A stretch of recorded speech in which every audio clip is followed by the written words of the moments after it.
Hey, Sens fans, welcome to Season 4, Episode 6 of the Senstennial Podcast, a member of the Hockey Podcast Network. Now, first of all, I'm back. Last week, I wasn't able to make the show. I wasn't feeling quite 100%, but I think that other Matt and Bennett really carried the show, did a great job. So thanks to you guys for doing that for me. Today, I think we can say we're even more excited to talk about the Ottawa Senators because they have been on an absolute heater. And last time on the show, we were talking about them being 0-2, early season overreactions. And hey, guess what? I think we were right. Sens come back to their home turf. They score four straight wins, and we're gonna recap that. And we'll start with that right off the top. And I'll flip it over to Bennett. Bennett, the Sens, they win 7-5 against Boston, 5-2 against the Capitals, 6-2 against the Coyotes, and then recently 4-2 against the Dallas Stars. Overall, what did you think about the Sens on their four-game win streak? Well, let me tell you, I think the Sens have played better in every game of this homestead. They've got 4 wins, and even though, they scored the most in the Boston game, they've kept ever since, and that was like a really great game because it was the home opener, and the crowd was great, and it was a really fun time, and it was very exciting and back and forth.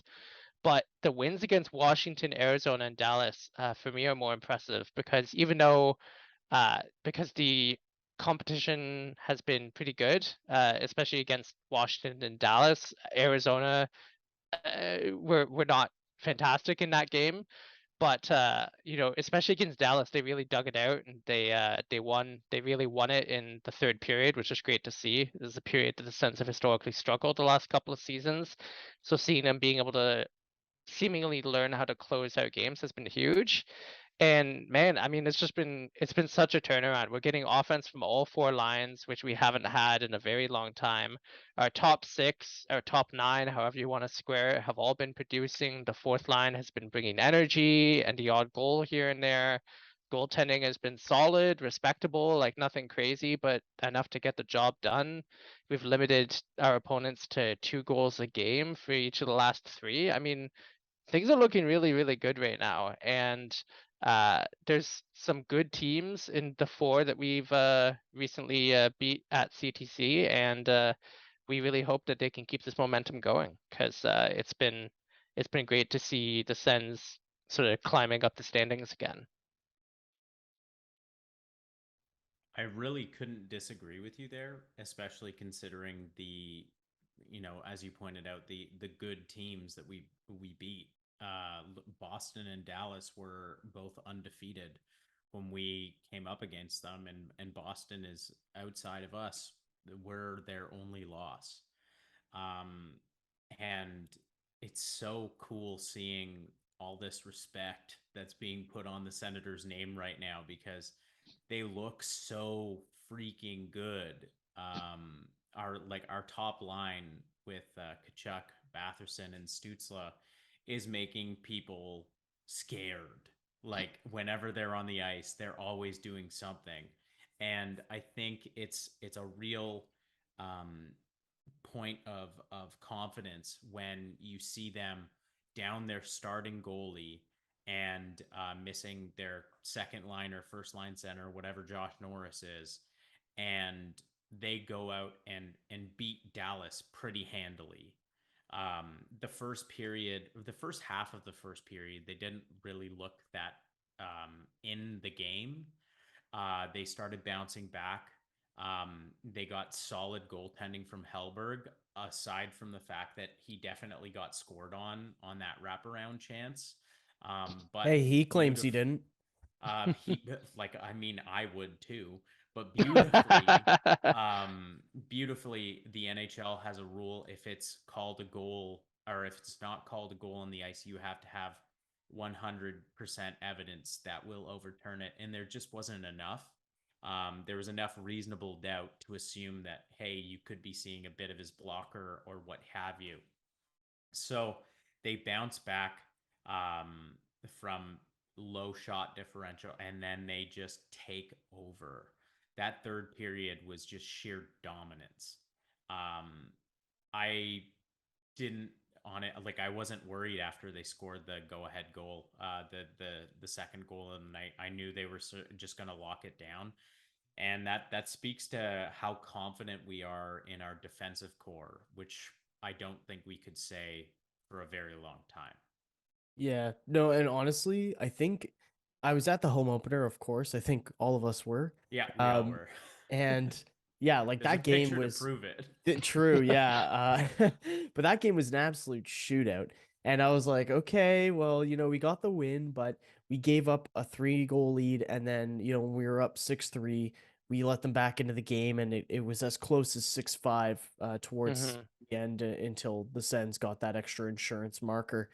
That Washington game, when the Sens went down 2-0, I was like, okay, they were on their heels, but Washington got a 5-on-3 power play, and that's where they struck. I was like, I'm not too worried going to the second period. They just need to kind of hunker down and just one by one, just pull back in this game. And during the third period, well, the mid-second period and into the third period, Ottawa was so dominant against Washington. I was literally watching at home. I was giddy. I was like, this is ridiculous. I couldn't imagine the Sens of the last 2 seasons to be able to shut down the Washington Capitals like they did. It was just wild. I was excited for that. And yeah, and then Arizona, they just handily took care of them. And like there was just no doubt in my mind. I mean, I was at the game and this guy beside me when Arizona drew it within one, he's like, I don't know, man, to his buddies, like, this game's like a 50-50 toss-up right now. And I was like, what game are you watching? There's no way that Arizona's gonna get back in this. Like, sure, okay, they 3-2, but with the way Ottawa's playing, like, I was like, I just don't see a world where Arizona is going to be able to take this from them. And of course, that ended up being the case. And then against Dallas, I was there actually with our former producer, Alan. And I said, they just need to get one by Wedgwood. If they can get one by him by the end of the second period, I could see them getting a few more past him because it'll shut down that whole, illusion that, oh man, he's a brick wall tonight. And they did. They got that one just before the end of the second, and that was the momentum they needed to carry them into the third and really kick some ass. So, yeah, it was really nice to see, and definitely gave me confidence going forward against the Minnesota Wild.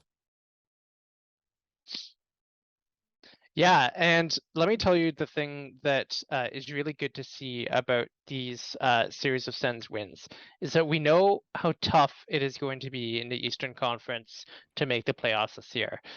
There's a lot of good teams. There are perennial playoff teams. There are potential cup contenders. And we're seeing in the standings right now in these early days that the East is completely dominating the West in the cross-conference games.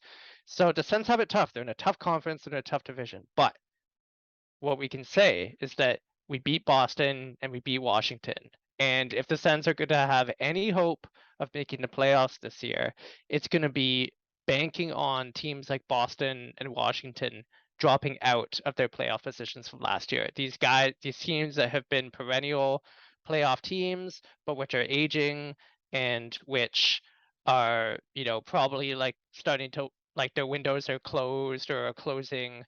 And these are the teams that the Sens are going to have to overtake if they want to qualify. And the fact that we beat both of them, and now both of those teams are doing okay in the standings. They have a couple wins right now, or they're looking pretty good. But those are teams that we have to beat, and we did beat them. And if we keep winning games like that throughout the season, then we have a shot. Now, unfortunately, during that Arizona game, even though the Sens did destroy the Coyotes, Norris's shoulder got destroyed, and we're waiting to see what the timeline on return is for that. I know, awful joke. That's Like, a I'm hell so of sorry. a segue. Jeez. If they paid me for transitions on this podcast, I would probably be broke. But anyway, so Josh Norris out of the lineup at least 2 weeks, according to Garriock. And obviously not a good sign, but Derek Brassard comes in. He gets that nice goal against the Dallas Stars. And, we'll see how he does, at least short term, on that line with Giroux and DeBrincat. But yeah, what did you guys think about that injury and really how it impacts Ottawa's top six, at least in the short term? I think one thing that kind of frustrated me is I feel like Garriock kind of like riffed a bit and was like, "Oh, this is how long it might take," sort of thing. It's like this guy knows nothing about anything to do with medical situations. He's He not has a no doctor? idea. What? No, I mean the bow tie is probably the biggest giveaway, but I mean like he doesn't know, and you have to start assuming that where the Sens are now, he might not be getting the information that he was getting in years prior. With that said, I feel like losing Norris last year would have been absolutely detrimental. Which I think was like losing him was really bad. I Yeah, think we did lose him, and we just yeah, stopped scoring goals. yeah, and I believe at that time that's around when they transitioned Stutzla to the Yeah. center position.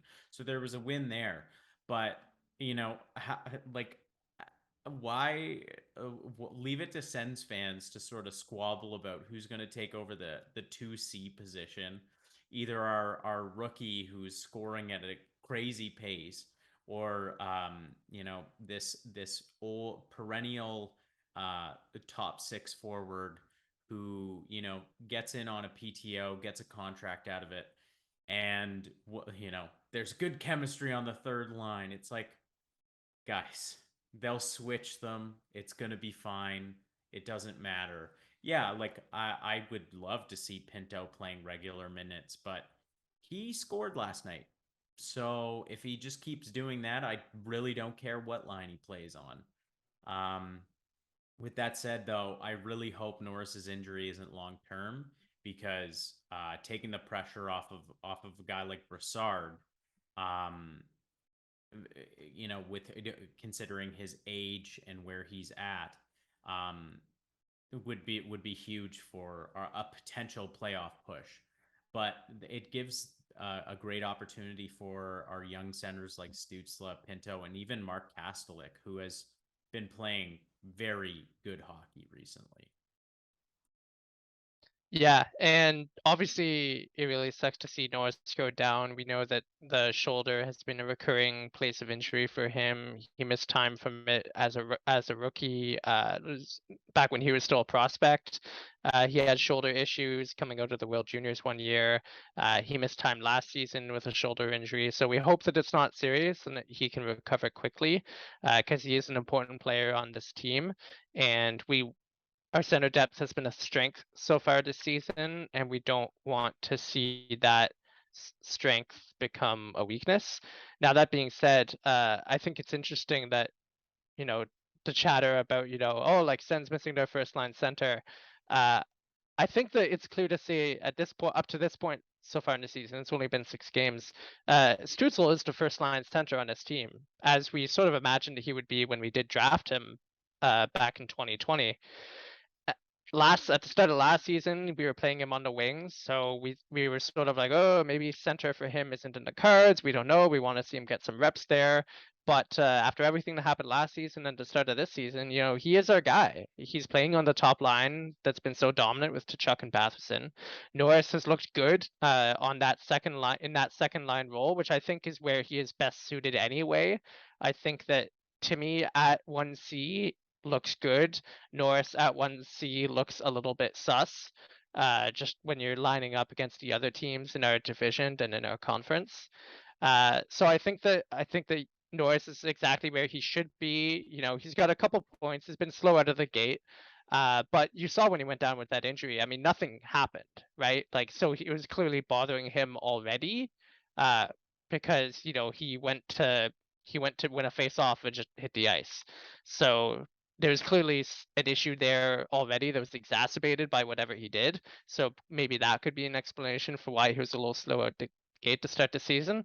But the point is that it hasn't mattered so far. So he can rest easy. He can focus on recovery, because the Sens have, centers that are scoring and are succeeding and are playing well where they are. And there's no need to rush Norris back like we may have had to do in previous years. You're muted, Matt. Forgot to unmute there. Yeah, I think what's nice as well is with Derek Brassard, watching him at least in person against Dallas, he didn't really seem to have lost a step. And I think when you bring in a player who's in their mid 30s, you might be like, oh, I don't know if they can keep up in the league anymore. His foot speed wasn't an issue. He's still hard on the forecheck. He back checks, he plays defense well. Like he's not a total bum, which some of the veterans that Sens have brought in past seasons, not exactly their forte, existing inside the defensive end of the ice. So to see Broussard not only do well in that aspect, but to get a goal on the board was good. And yeah, I agree with you, Bennett. I think Norris doesn't really have to rush back. This is something where the Sens can take their time. They're looking good. They've played Dallas well enough while missing Norris from their lineup, and while missing their starting goaltender Anton Forsberg from the lineup. And I think that's where we'll jump into Magnus Hellberg and how he played against the Stars. Coming in, he really doesn't have a lot of NHL experience, and he's played well in the KHL, but the KHL is a different level of competition than the NHL, as we all know. So anyway, yeah, Hellberg comes in and he only lets in, I believe it was 2 goals on 31 shots, and he ends up getting a 935 save percentage in that game. And honestly, I didn't expect him to play that well. I was like, I expect him to maybe allow a few goals tonight. For him to basically give up 1 goal until like the last couple minutes where Dallas got that really nothing goal to draw within 2, he was excellent. I was really surprised, especially when he gave up rebounds. He knew where the rebound had gone to, and he would quickly try to get himself in a position to just be ready to block the rebound opportunity. And it happened on a couple of occasions.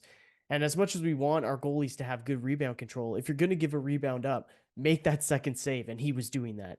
And his glove looked steady, which is more than we can say for some of the past goalies we've had. And he wasn't being beaten high or clean or anything like that. And I was very happy with his performance. And other Matt, I know you're a big goalie guy, so what's your opinion there on Hellberg and his 1 game sample size? I would say it is a bit hard to beat a 6'7" goalie up high. And it was a subtle jab at Murray, and I liked that. Um, with that said, like I think he's a goalie that relies on his size and for good reason. He doesn't play all that athletic. He's just a big fella, moves decently well, and should be making saves when he can see the puck. I mean, the first goal, it was in tight, couldn't really do much about it. As I said earlier, the wraparound attempt gave me Anderson vibes quite a bit. And he like overcommitted to that side and then had to make a desperation save. So they're just little things like that Forsberg wouldn't make a play like that. He'd like lock into the post and then move Yeah. over as opposed to overcommitting on one side. But I thought Hellberg was really really solid. I didn't have much criticism for his game other than that one thing. He did fall over a couple of times after like when making a pad save and would find himself on his butt, but he was able to get back up, and Dallas wasn't able to capitalize. He's a bit of a feel good story. Um, I don't think there's a role for him once Talbot is here. Um, and that's unfortunate because his gear is sick and he seems like a really nice guy. So only time will tell when Talbot comes back or how long Forsberg is out, sort of thing. I believe he may be coming back Thursday. But with that said, it's a feel good story, and it was nice to see him get a win and get a lot of love from Sens fans. Yeah, and I mean, in his defense, I think he talked about that wraparound attempt, and he said something like when he went to plant his skate to push off to the opposite side, he lost his grip or something. Mm. So it made him look like, yeah, because I remember watching that and I was like, man, like, at least to me, you could tell the player was going behind the net, and then he just kind of really didn't have any force to get over there and had to dive, and I was a little surprised by that too. But hey, inconclusive, didn't count as a goal. It's finally time to hit the ice again, and thanks to DraftKings Sportsbook, an official sports betting partner of the NHL, you're in for the season of a lifetime. New customers can bet $5 on any team and get $200 in free bets if they win. Personally, I'm probably slamming Shane Pinto at plus 3,500 for the Calder odds, but that's just me. If that wasn't enough excitement, you can turn small bets into bigger payouts with same-game parlays. Combine multiple bets like which team will win, how many goals will be scored, and more for your shot at an even bigger payout. DraftKings is safe, secure, and reliable. You can deposit and withdraw your money whenever you want. Download the DraftKings Sportsbook app now. Use promo code THPN. Bet $5 on any NHL team to win their game and get $200 in free bets if they do. That's code THPN at DraftKings Sportsbook, an official sports betting partner of the NHL. Back, everybody, and thanks for listening or watching on your platform of choice. The Senstennial Podcast, you can find us on Facebook, Instagram, Twitter at Senstennial or the Senstennial Podcast. We're also on Reddit. We do some of those summary notes of different interviews that TSN 1200 has. And yeah, so you can check those out. And we're also on Discord if you want to reach out to us there. So thanks for listening, and we'll jump on over to our next topic. And that's the overall play of some of Ottawa's forwards out of the gate. And I mean, you look at guys like Brady Tkachuk, who has 10 points through 6 games on a ridiculous tear. He's just looked otherworldly.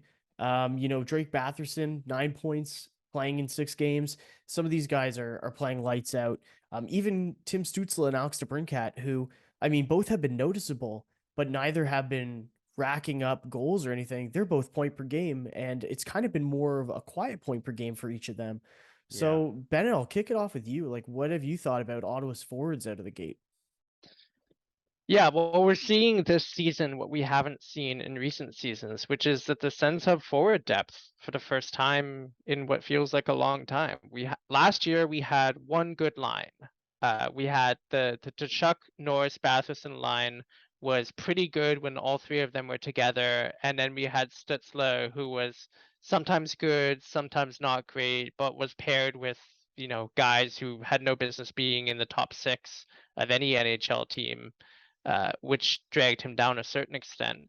This year, it's completely different, and the difference is the additions of Giroux and DeBrincat, because all of a sudden you have 2 legitimate, elite players to slot in on the second line. Even they're not even playing first line minutes, these guys, and all that does is that it pushes all of these other good players down the lineup into positions where they can really thrive.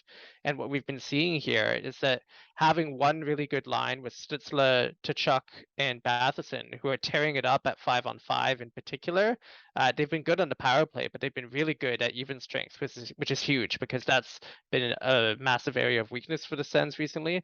Like, those 3 guys are the top on the team for Corsi percentage, and then the top 5 is rounded out with Giroux and Sanderson.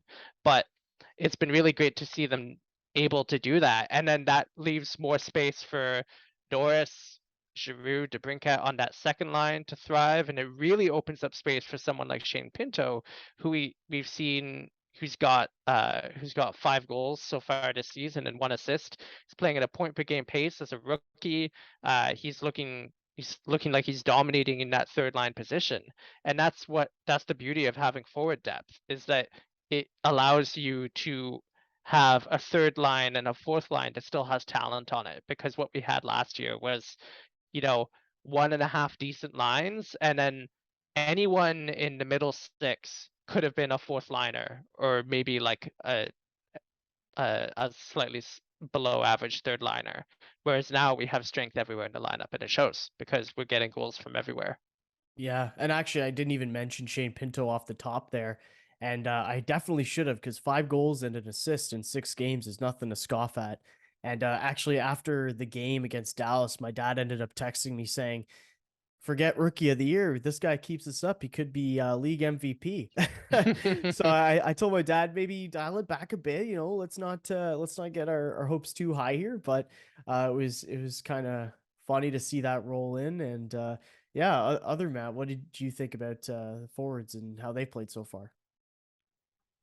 I mean, I don't know if our forwards have been this good since the whole like Heatley, Spezza, Alfie era. Mhm. I I'm constantly like left speechless watching these guys go out. Like the Stützle, Tkachuk, Batherson line. There's always something interesting that they're doing. Stützle did that little drop pass at the blue line, which gave Tkachuk the full ability to go. It was a bit of a weak goal on Wedgwood, admittedly, but I think with Stützle right there were options that Wedgwood was probably overthinking. And I mean, frankly, Tkachuk is playing on another level right now. His brother a few years ago said that he was more offensively gifted than himself. So maybe we're finally seeing that. And Bennett is like every season has to just be like, oh my God, why does this keep happening? He keeps getting better. And I mean, the best problem to have, right? Yeah. But you have guys like Stützle, Giroux, and DeBrincat who are quietly point per game players. I don't know if Giroux might have like 5 points in 6 games. Yeah, but he's 4 and 6. yeah, but they've still been very good. Like every time DeBrincat and Giroux are out there, I'm always aware that they're always doing something. And I think one of the amazing things about DeBrincat is how good he actually is as a hockey player overall, period, end of story. This guy is so strong on the puck. He's good defensively. Like he's a workhorse, and he's the size that he is. If he was 6'2", there would have been no doubt that he would have been. Was he the McDavid draft year? I don't know off the top of my head. I like he McDavid was probably 2015. yeah. Yeah. So that's Was when he Ottawa drafted Shabbat. Okay. He did play with him in Erie, I thought. I won't bring up the stat. Anyways, like you have to assume he's not going in the second round and is probably going in the top 5. But he plays like a bull in a china shop. And, it's so cool to see. And then you have Shane Pinto, who we were gushing about 2 episodes ago. And he's the best player on his line, and he's one of the best players on the Senators right now. He does everything right, and he's a pure sniper, apparently. Yeah. I think he's an exceptional hockey player, and our forward core is so good. Also, I just took a look, and he was drafted second round 2016. Yeah. The Matthews year. Yeah. I was about to chime in to say the same thing, Matt. But I do want to add, because you brought it up about me and Tkachuk and how I've always been like critical of his, not always been, I have occasionally been critical of his game in the last couple of seasons on this podcast and in other forums.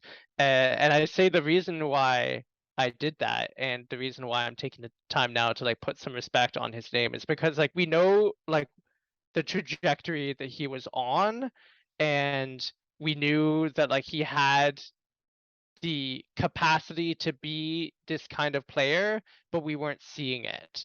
And I was seeing forward play from him in the last couple of seasons that was uninspired. Like his decision making in the offensive zone left something to be desired.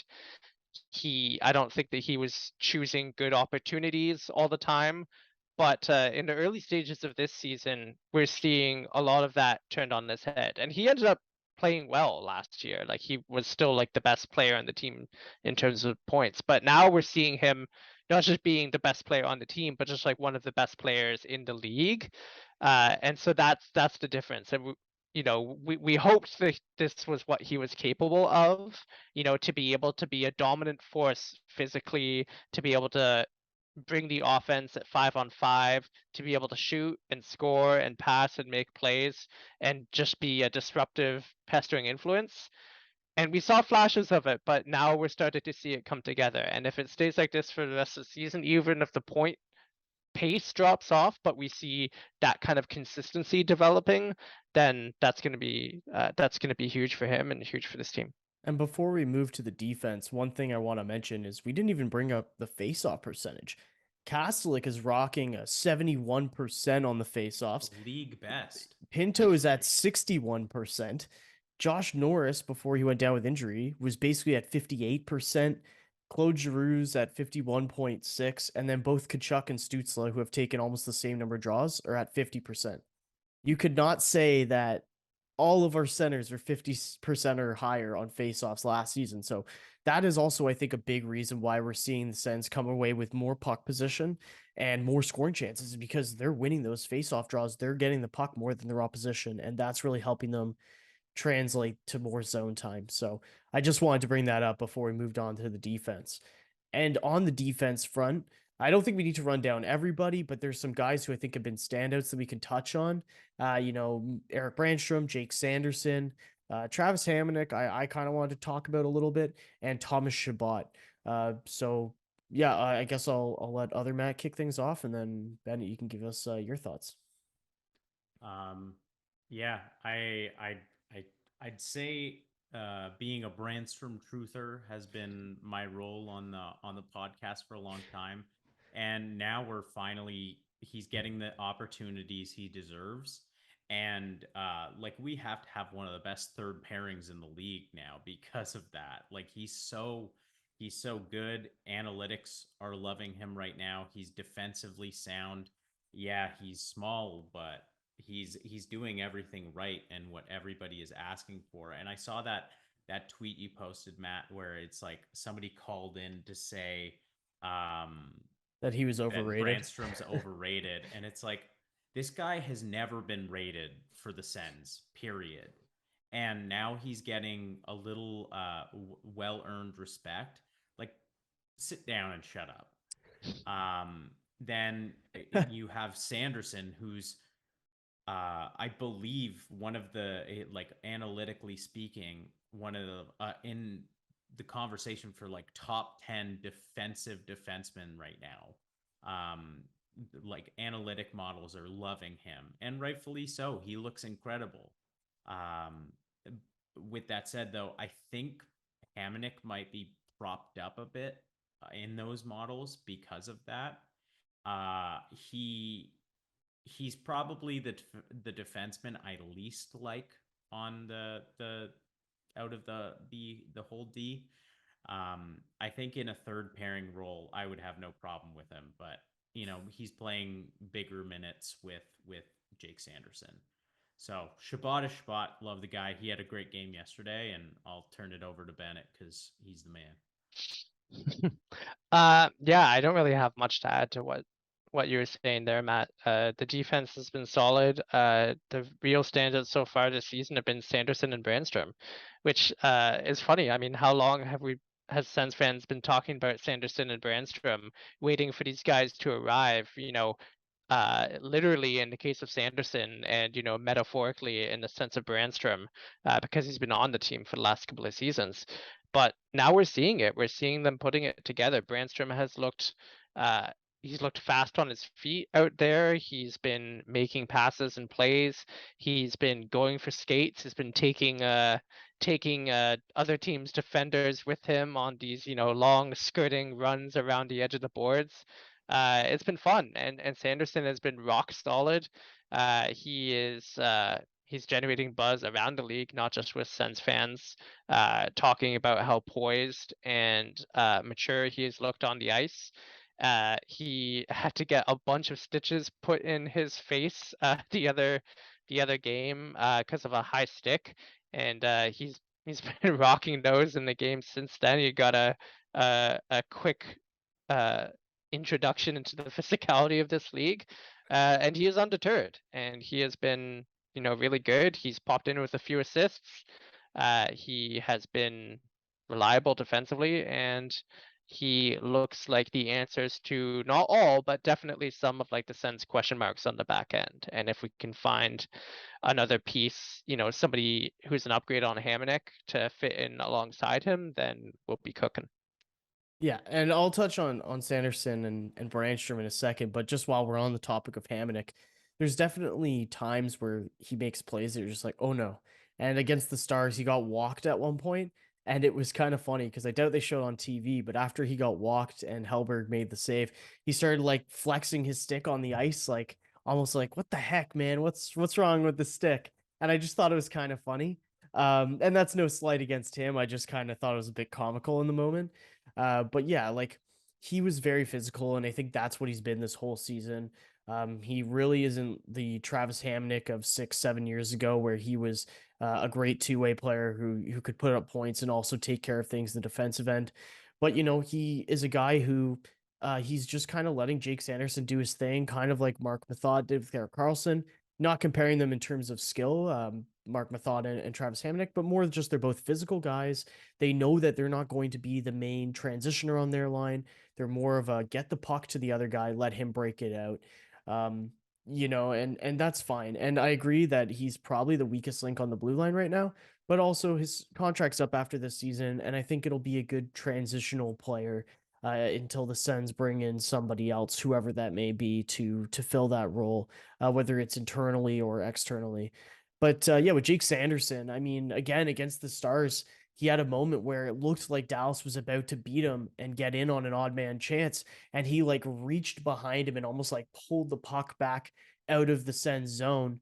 And I think it saved a grade A scoring chance. And even though it was his mistake that led to it, he quickly recovered and pulled that back. And I really liked what I saw from him.